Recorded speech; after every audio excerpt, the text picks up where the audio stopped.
Amigos, ¿qué tal? Muy buenos días, 7 de la mañana con 3 minutos. Hoy es miércoles 5 de noviembre y aquí iniciamos con las noticias. ¿Cómo estás, Jorge? Buenos días. ¿Qué tal, Carlos, amigos televidentes? Muy buenos días y bienvenidos. Empezamos. Mucha atención. Las organizaciones políticas y sociales calificadas por el Consejo Nacional Electoral iniciaron la campaña política en este feriado. Todo esto se prepara para la consulta popular y referéndum constitucional del próximo 16 de noviembre.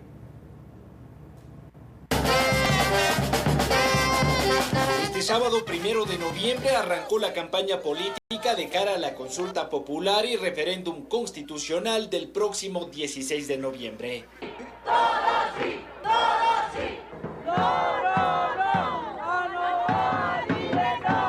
El partido oficialista de Acción Democrática Nacional, sin la compañía del presidente Daniel Noboa, realizó el lanzamiento de la campaña en la ciudad de Quito. Allí los asambleístas de la provincia de Pichincha lideraron una marcha que recorrió la avenida Naciones Unidas en el norte de la ciudad, promocionando la opción del sí.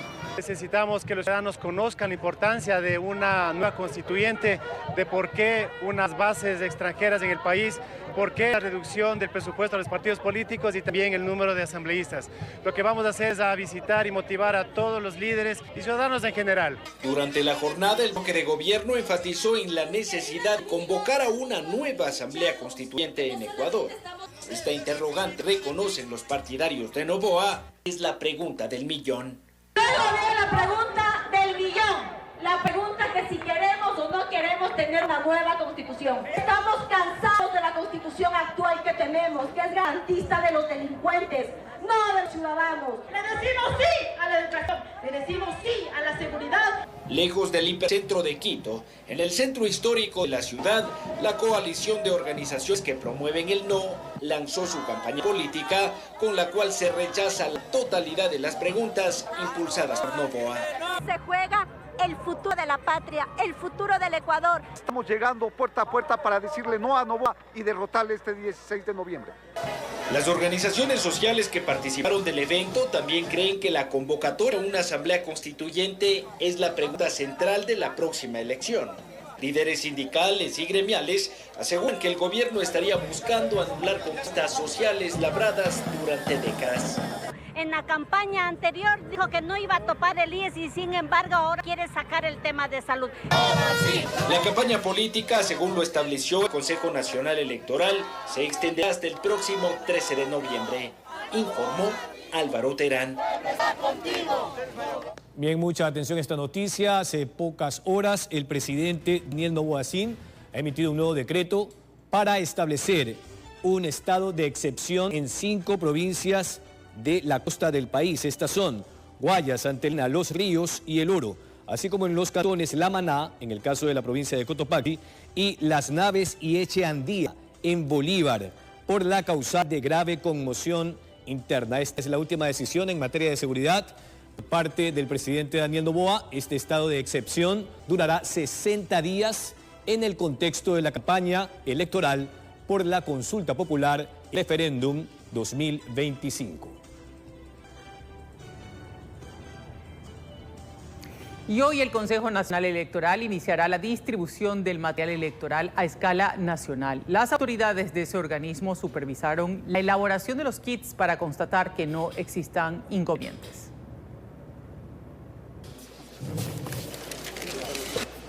Bajo estrictas medidas de seguridad, la empresa integradora Monca avanza en la conformación de los kits electorales. En nuestras instalaciones contamos con 70 personas operativas en el personal de Monca, 12 funcionarios administrativos, 20 miembros de las Fuerzas Armadas en la seguridad, 5 miembros de Fuerza de Seguridad Privada, circuito cerrado de televisión que consta de 22 cámaras internas, 16 cámaras externas.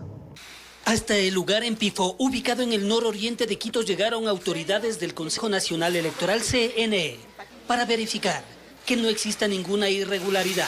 todo el material sale con sellos de seguridad y además en los camiones que son trasladados por las Fuerzas Armadas, estos camiones tienen un rastreo satelital que les van dando tiempos desde que salen desde este punto hasta que llegan a las bodegas del Consejo Nacional Electoral en las diferentes delegaciones, tienen tiempos cronometrados. Tanto es así que incluso los conductores y los acompañantes de las Fuerzas Armadas que son parte del transporte tienen hasta los minutos contados para parar, tomarse un refresco para el almuerzo. Esta semana arranca oficialmente la distribución del material electoral a nivel nacional. Los 661 paquetes del voto en el exterior ya fueron despachados al 100% y el envío en territorio nacional iniciará el 5 de noviembre. Morona, Santiago 646, Napo 366, Pastaza 356, Galápagos 80, Sucumbíos 582 y Orellana 502. Hoy ratificamos que el Consejo Nacional Electoral cumple con su mandato constitucional, organizar procesos técnicos transparentes y confiables donde cada voto cuenta y cada decisión fortalece nuestra democracia. Cada paquete electoral, entre otras cosas, contiene papeletas, documentos, kit de seguridad, sobres, biombos, urnas, señalética, esfero, linterna y cinta adhesiva. Informó Héctor Romero. Policía Nacional ejecutaron operativos en la cooperativa San Francisco en Pascuales, al norte de Guayaquil. Los efectivos allanaron viviendas y supervisaron el control vehicular en la zona. Recuperar espacios, prevenir delitos y fortalecer la presencia de uniformados en sectores considerados críticos de la ciudad de Guayaquil fue el objetivo por parte del bloque de seguridad en esta operación ejecutada en horas de la mañana de este martes, último día de feriado. Estamos aquí por la influencia que tiene este sector con el complejo penitenciario Guayas.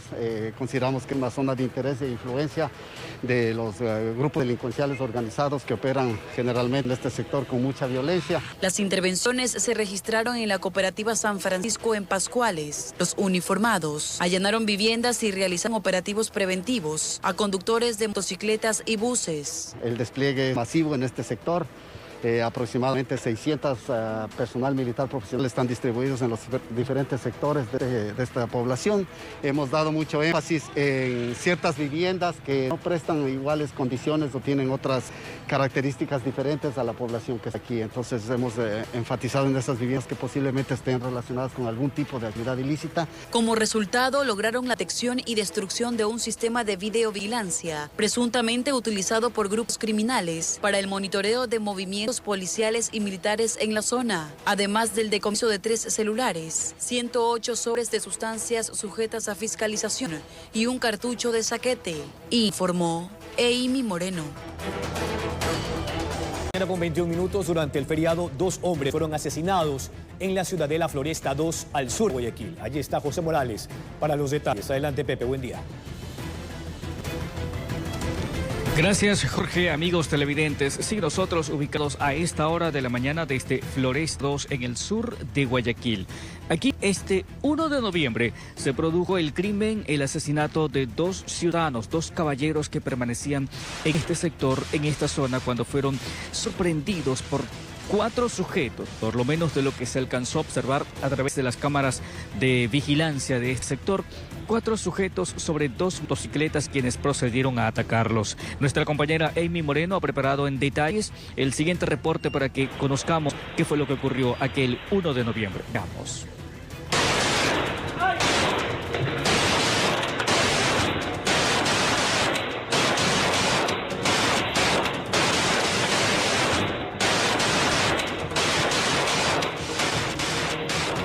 Las cámaras de seguridad captaron una escena de terror en la Floresta 2 en el sur de Guayaquil. En las imágenes se observa a un hombre correr desesperadamente por salvar su vida.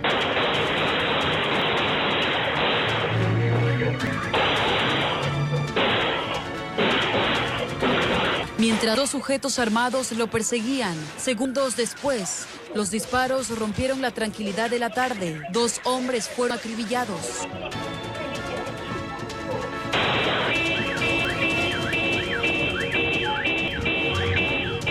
Según versiones, las víctimas estaban conversando en una esquina de la zona residencial cuando de pronto llegaron los sicarios, asesinando a uno de inmediato. El otro corrió. Sin embargo, fue alcanzado por los agresores, donde le propinaron más de 20 disparos en diferentes partes de su cuerpo. Una de las víctimas era de nacionalidad venezolana. Una vez cometido el hecho sangriento, los individuos, quienes vestían con abrigos y gorras, huyeron en motocicletas con rumbo desconocido. Los habitantes de la zona se resguardaban en los espacios más seguros de sus viviendas al escuchar fuertes disparos. Minutos después, llegaron los miembros policiales a realizar las pericias correspondientes y el levantamiento de los cuerpos. Hasta el cierre de este reportaje, los miembros policiales no han dado declaraciones a los medios de comunicación para esclarecer este doble crimen. Se espera que en las próximas horas las autoridades se pronuncien. Informó Eini Moreno. Bueno, y hasta el momento continuamos a la espera que exista un pronunciamiento por parte de la autoridad policial que nos permita conocer qué hay detrás de este hecho violento, si las dos personas mantenían algún tipo de pendientes con la justicia o no. Lo cierto es que ubicados ya en este lugar tenemos una panorámica de cómo se generaron estos hechos, estos acontecimientos. Según la información, según lo narrado, incluso por moradores de este lugar, manifiestan que las dos víctimas permanecían en ese parque que estamos observando allí y que de pronto se levantaron, caminaron hasta esta zona que es un parqueadero y que desde aquí parece que pretendían salir en un vehículo, pero fue en esos instantes cuando fueron sorprendidos por parte de los motorizados, 4 sujetos a bordo de 2 motocicletas, quienes procedieron a perseguirlos a lo largo de aquella peatonal. Se fueron hacia el fondo persiguiendo a las 2 víctimas, a quienes se los pudo observar en los videos como corrían desesperados, mientras que detrás de ellos los desconocidos disparando en reiteradas ocasiones. Ahora, en el punto parece ser que hemos detectado, existen todavía huellas, indicios, casquillos de lo que fue aquella acción violenta. Quedaron algunos indicios todavía presentes en el sitio, en el lugar del suceso. Aquí, por ejemplo, vemos, sí, un casquillo todavía existe por acá, un casquillo producto de aquella acción.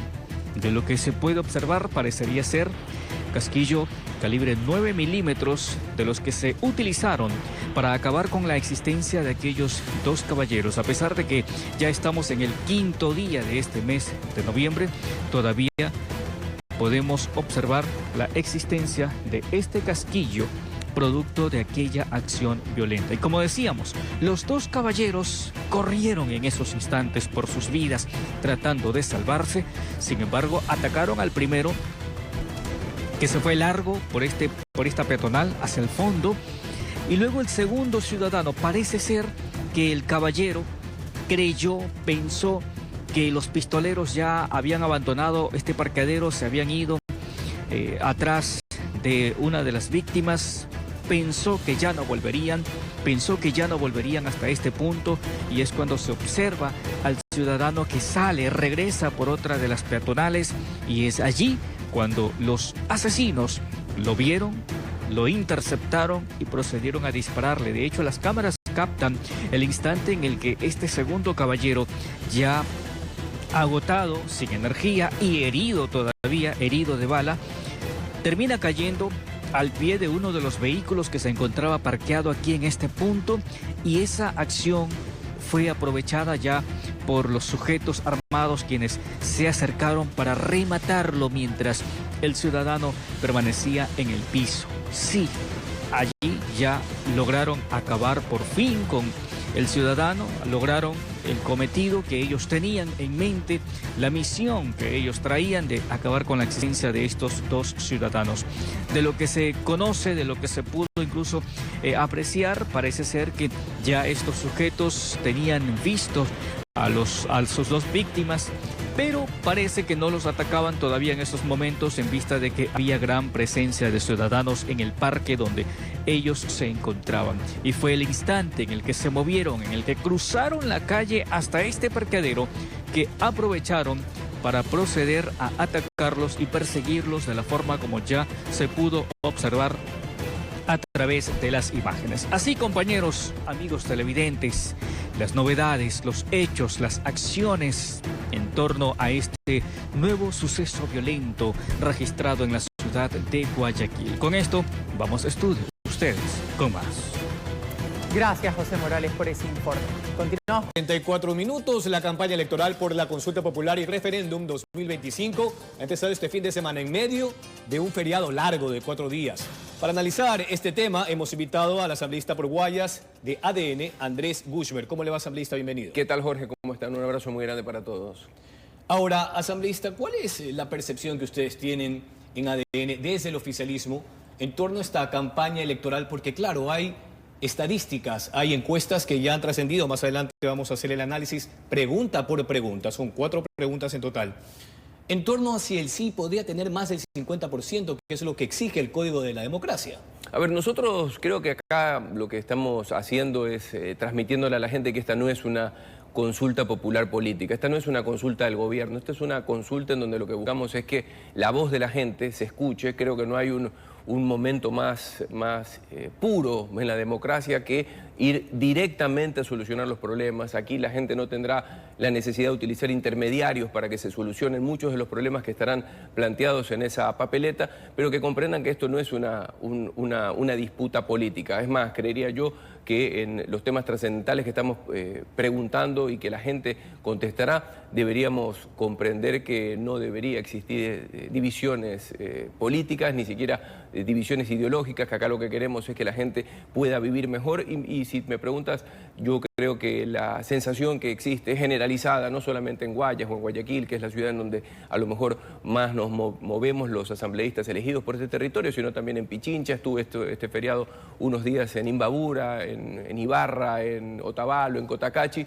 Me parece que la gente quiere que los problemas se puedan solucionar de raíz, como lo está haciendo el presidente Noboa. Asambleísta, en Imbabura, a pesar de que perdieron más de 75 millones de dólares durante una paralización que duró 31 días. Sí, pero ¿sabes qué? Yo estuve conversando mucho, estuvimos en la Plaza de los Ponchos, en Otavalo. Esa gente que vive del comercio, que vive del turismo, se da cuenta que acá los que promovieron ese paro que los dejó, como tú decías, con muchísimas necesidades y carencias durante tanto tiempo, no fueron agitados por el sentir ciudadano, no eran sus vecinos los que estaban ahí, sino gente que se sentía perjudicada, obviamente, en esta lucha que el presidente Noboa ha tenido contra los narcotraficantes, contra los quienes trafican combustible, quienes están relacionados con la minería ilegal, y esa gente que incluso me decían, a lo mejor no voté por Daniel Noboa, pero en la consulta vamos a ir detrás de buscar un país distinto y esas preguntas vamos a votar que sí. Entonces la verdad que es una sensación importante porque, como te decía hace un rato, hay que comprender que el 16 de noviembre lo que nosotros buscamos es que la gente opine. Habría que preguntarle a los que no están de acuerdo con la consulta, los que no están de acuerdo con solucionar estos problemas, ¿por qué le tienen tanto miedo a la voz de la gente? Bueno, el presidente ha dicho que en esta ocasión se iba a pedir licencia por algunos días en torno a la campaña electoral, una vez que salga de agenda con Kristi Noem, la ministra, la secretaria de Seguridad de Estados Unidos, entre hoy y mañana. ¿Esa licencia va a ser sustancial para que el sí pueda lograr el objetivo?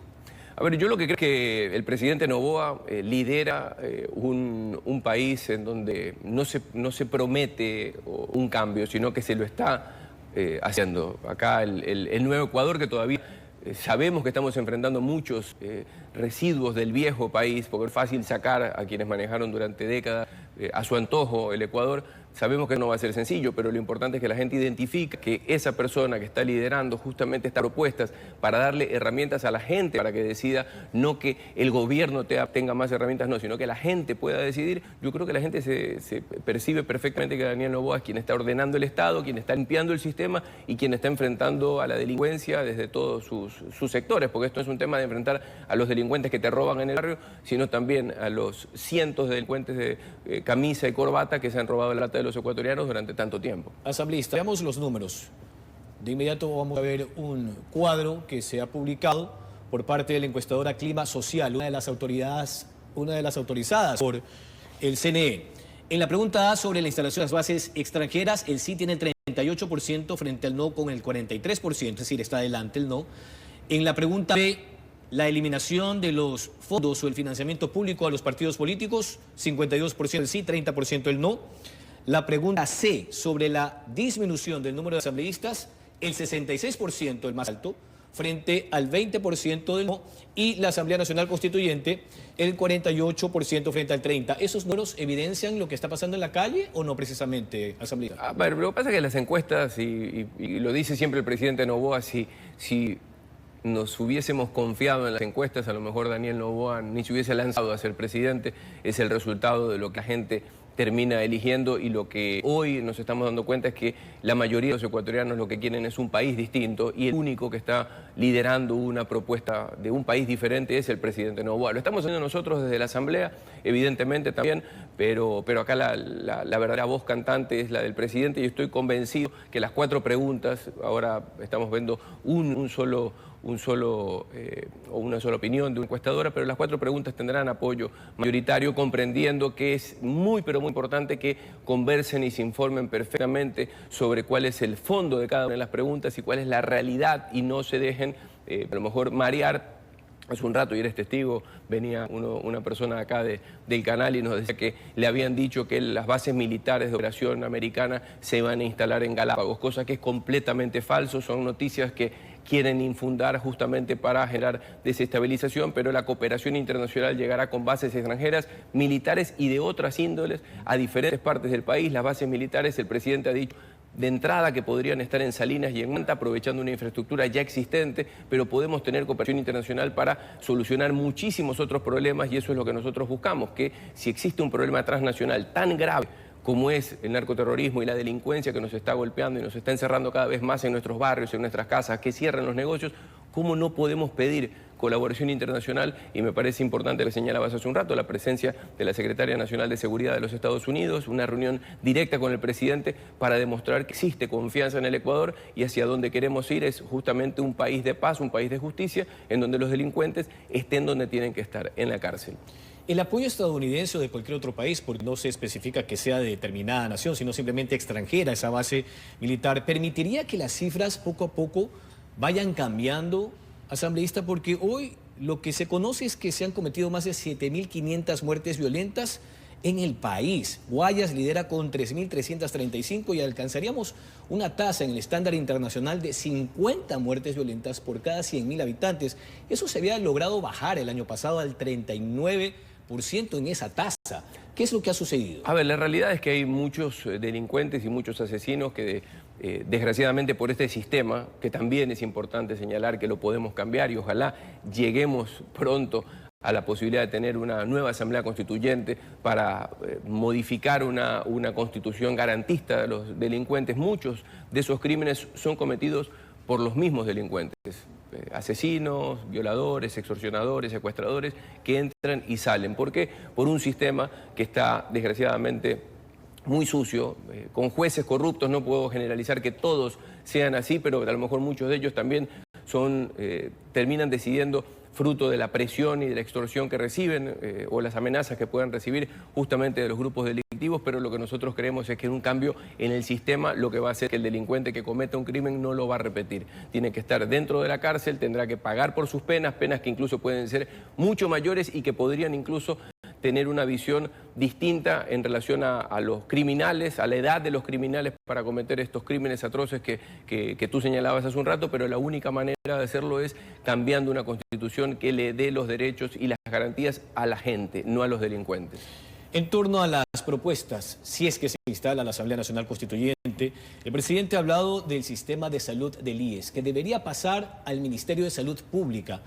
¿Esa propuesta sería practicable, ejecutable? Se lo pregunto por lo que ha venido sucediendo en los hospitales del Ministerio de Salud. Usted es parte de la Comisión de Salud, estuvo visitando algunos hospitales. ¿Ya se ha superado el problema de desabastecimiento allí en cuanto a las medicinas? Bueno, lo que pasa es que la situación en los hospitales es distinta porque son distintas administraciones, y como lo señalé en su momento también en el pleno de la Asamblea, te puedes encontrar hospitales o centros de atención que funcionan bastante bien o muy bien, no solamente con sus índices, sino con la voz de la gente, que es lo más importante. Y ellos hay otros que todavía siguen desgraciadamente en manos de malos administradores, gente que lo único que le interesa es ver de qué manera pueden sacar contratos, no solo de medicinas, en donde esconden la medicina, en donde esconden los insumos, se los venden en los parqueaderos a los usuarios o a los ciudadanos. Ese tipo de gente no solamente la queremos ver fuera del sistema de salud, sino que la queremos ver en prisión, que pueda judicializarse y que podamos castigarlos como se debe. El tema del cambio del manejo del sistema de salud yo creo que sí que es algo importante, pero vale la pena decírselo a la gente que aquí nadie perderá su garantía de la salud, todo lo contrario. Hay muchísima duplicidad de gastos en el sistema o en los procesos que podrían agilitar y que podrían hacer que desde este manejo central de la salud podamos tener centros de salud óptimos y obviamente hospitales de distintas categorías en todo el país que pueda brindar la seguridad ciudadana de ser atendidos y saber que nos vamos a sanar, que nuestros familiares no van a perder la vida porque los están prácticamente extorsionando para vender una u otra cosa en los parqueaderos o fuera del hospital después de las rejas. Ese tipo de sistema es el que el presidente Noboa confía plenamente con su equipo que lo podemos llevar a cabo y estoy seguro que puede ser así. La eliminación del Consejo de Participación Ciudadana, usted sabe que allí se eligen a las autoridades de control. ¿Cuál es la mejor propuesta que se podría incluir en el nuevo texto constitucional si es que se instala la Asamblea Nacional Constituyente? Porque hay que elegir a las autoridades. En la Constitución del 98 se presentaban ternas para que el Congreso Nacional designe a las autoridades. Ahora lo hace el Consejo de Participación Ciudadana. ¿El mecanismo ideal es la nominación o la presentación de ternas que ya existe, incluso en algunos casos, en la Carta de Montecristi, para las superintendencias, para el Consejo de Participación, para el Consejo de la Judicatura y otras instancias como la Corte Constitucional? Sí, podría ser eso una salida, podría ser volver a ese modelo, habría que sentenciar o decir hoy cómo tiene que ser, a lo mejor sería aventurarnos a algo que confío plenamente que cuando llegue la Asamblea Constituyente podrá no solo reforzarse, sino podrá mejorarse mucho. Lo que sí queda claro es que el Consejo de Participación Ciudadana fracasó en el modelo que era lo que buscaba. Hoy termina siendo probablemente uno de los organismos de menor credibilidad y menor confianza por parte de la ciudadanía, y nosotros creemos que un nuevo sistema, a lo mejor justamente como lo señalabas en relación a la presentación de ternas y elección por parte de la Asamblea, pueda ser un camino que pueda dejar mucho más tranquilo a la gente en relación a quién va a tener al frente, ¿no? Hoy, para ser candidato a la Asamblea Nacional, solo se necesitan 3 condiciones: 18 años de edad, estar en goce de los derechos políticos y no tener ninguna sentencia condenatoria ejecutoriada. ¿Eso también tendría que ser observado o no?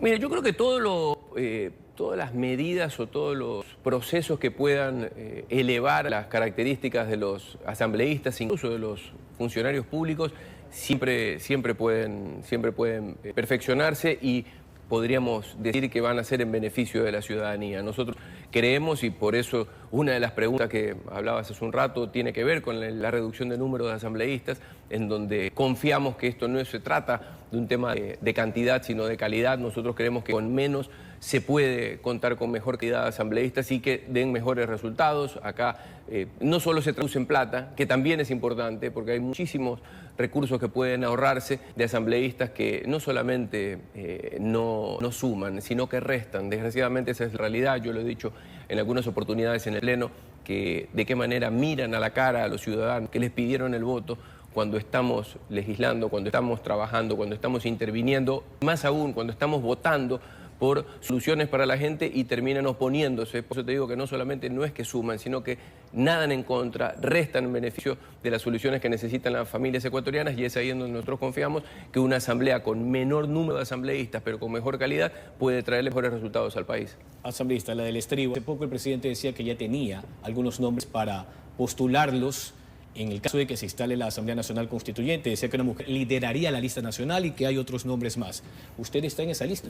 No lo sé, pero lo he dicho siempre, e incluso cuando me preguntan sobre el futuro político de muchos de nosotros, incluyéndome, señalo una frase que puede sonar trillada, pero créeme que es verdad, Jorge. Yo voy a estar desde donde el presidente Noboa considere que puedo ser un aporte y en donde la gente termine a lo mejor creyendo que puedo retribuir su confianza con trabajo. Hoy estoy en la Asamblea, estamos en licencia por si acaso en este momento, estamos en licencia sin sueldo, también vale la pena decirlo, pero estamos permanentemente en contacto con la ciudadanía, no nos hemos alejado nunca del territorio, ha sido una de las palabras claves del presidente: nunca se alejen de la gente, incluso cuando las cosas no van como quisiéramos que estén, vayan y díganle a la gente en la cara, mirándolos a los ojos, cómo estamos trabajando para que esa realidad cambie, y es lo que vamos a hacer. No vamos a dejar de trabajar en este proyecto. Creemos que el momento de un Ecuador distinto llegó en el momento en el que Daniel Noboa llegó a ser presidente del país, con la valentía y la decisión en tomar las riendas de este nuevo Ecuador, y vamos a seguir acompañándolo